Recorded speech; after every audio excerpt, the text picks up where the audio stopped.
Hello, everybody, and welcome back. It's Derby time, and the question on everyone's mind is, can my horse get a mile and a quarter, the Kentucky Derby distance? The best way to do that is to look at pedigrees. So today we have a special guest on our show, a man who I consider to be a pedigree expert, Ryan Campbell of RisenStorm Thoroughbreds. He stands Belmont Stakes winner Taprit, Kentucky Derby runner-up Icebox, and Big Play Sports New Stallion, graded stakes place son of Not This Time, In Due Time. He's been in the horse racing industry for 20 years. Ryan, welcome to the show. Good to have you here today. Hey, thanks. Great to be here tonight.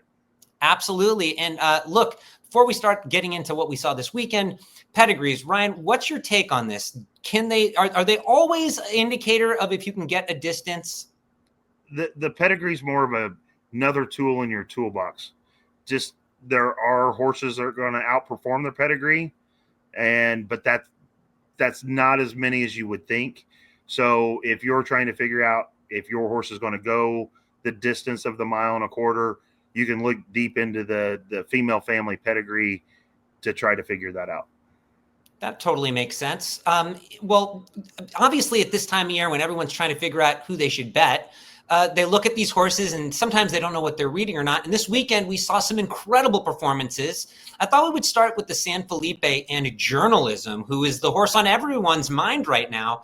What do you think when you see his pedigree? Can he get the mile and a quarter distance? The first thing that I want to look at with Journalism is that he's by Curlin. Curlin himself is the number 2 stallion currently standing when it comes to average max distance wins, which Curlin's average max distance is over a mile, where if you have a stallion who is typically their average max distance is in that 6 furlong range, most likely that progeny is never going to get that mile and a quarter distance. So by looking at Curlin, and he has the potential of throwing those long distance type horses, and then we'll look into the female family of Journalism himself. Nice thing about Journalism, his dam Mopatism is by Uncle Mo. Uncle Mo is definitely a distance sire, but she herself was second in grade 2 going a mile. She was third in a grade 3, going a mile and a 16th. She was fifth in the Breeders' Cup Distaff, and she was also third in 2 mile and an 1/8 graded stakes races. So, you're seeing with the first dam, that first dam is liking that route distance. The second dam, Pepe Rafaela, she herself won her maiden special weight at a mile and a 16th. And then she also produced half siblings to the first dam that are also route horses, and ended up in the same family is Songster, which is a multiple graded stakes sprinter. But that's farther enough back in the pedigree that we see under the first 2 dams, we have horses that are preferring the route distance. Wow, that's very interesting. So right off the bat here, you look at this pedigree, and in your opinion, going back that far, we're seeing the mile and a quarter not being a problem for Journalism. Would that be fair to say? For Journalism, being by Curlin, who also performed well at a Belmont Stakes distance, I would say Journalism actually has the capability of not only doing the mile and a quarter, but also the mile and a half, which if we were going to have a mile and a half this year in our Triple Crown, which we're not because it's at Saratoga, would fit very well into that Triple Crown distance type of horse. Now, on the other side of this weekend, Ryan, what we saw was Barnes was facing him. He was the Kentucky Derby future favorite coming into the race. And the question on a lot of people's mind actually does have to do with pedigree. They're wondering, is Journalism just the superior horse, or could it be that Barnes' pedigree caught up to him? Because there's questions about it. What do you see when you look at Barnes? Could he get the mile and a quarter? Actually, going into the race, I didn't think he'd even get the distance of that race. We look at Into Mischief, and yes, Into Mischief does have the lines, last year through Golden Sense, you got Mystic Dan, you've got Authentic and Mandaloon that have gotten the mile and a quarter distance. But Into Mischief himself is only the 13th highest on the max average distance of races won, and that's not even over a mile. It's in the 7 furlong range. But if you look at Barnes's first dam, she's by American Pharoah, but she didn't really perform on the track, so we kind of have to throw her out when we're looking for whether a horse can get a distance or not. We look at the second dam, AP Dream, which is the full sister to Majestic Warrior, who he himself couldn't stretch out and be successful. And AP Dream herself, when she went a mile and a 16th, she came up empty in her non-2. She finished third in 2-mile races and actually won at 6.5 furlongs. So she's not, the second dam's not showing that she is of that route distance, and neither are any of the half siblings to the first dam.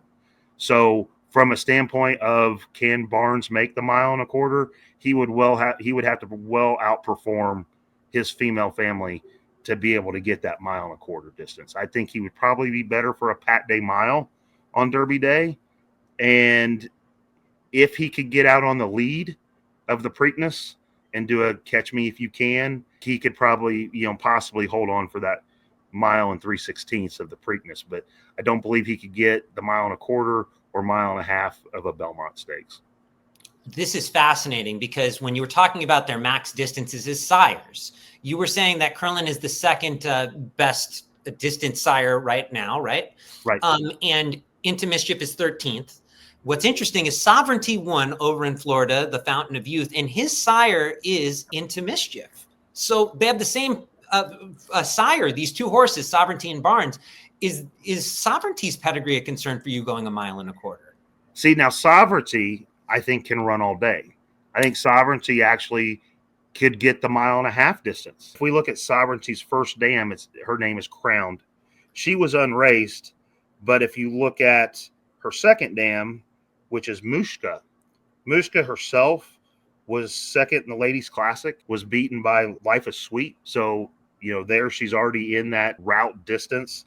She was first in 1 3/8 on the turf. She was first in a grade 2 going 1 1/8 miles, which for a filly or mare, 1 1/8 miles is basically our equivalence to the 1.25 miles for the boys. She also produced half siblings to Crown, the first dam of Sovereignty, that run that same route distance. So from a standpoint of female family and what it has produced, that female family in the first 2 generations is producing those route horses. So add that. I think that's the distance boost that Into Mischief needs to be able to get those Kentucky Derby distance, Breeders' Cup Classic distance type horses.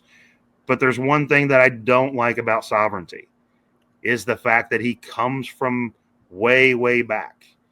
And in a Derby field of 20, when you're running against 19 other horses, coming from way, way back has never really been successful because there's just too much traffic when you get yourself at the back of the field trying to come up through 19 other horses to be able to get across the finish line first.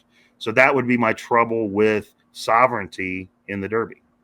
And you would know that firsthand. I mean, every day on your farm is a horse who was the runner-up in the Kentucky Derby named Icebox. Do you want to talk about that? Yeah, Icebox is actually listed by most people as the most hard luck Derby that has ever been ran. He came from 19th coming into the stretch and actually was stopped 3 different times and still was really close to catching Super Saver at the end of the Derby. But when you're running against 19 other horses, you have to have the perfect trip, the perfect holes open up. Even Sierra Leone, with his own problems that he created, even above that, coming from behind is really, really hard in the Derby. You want to be mid-pack or better to increase your chances in the Kentucky Derby.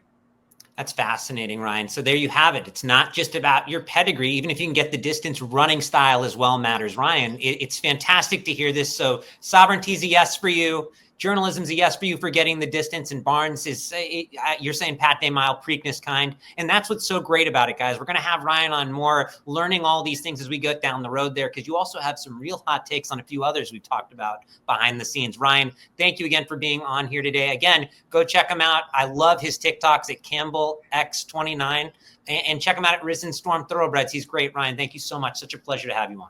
Yeah, thank you for having me.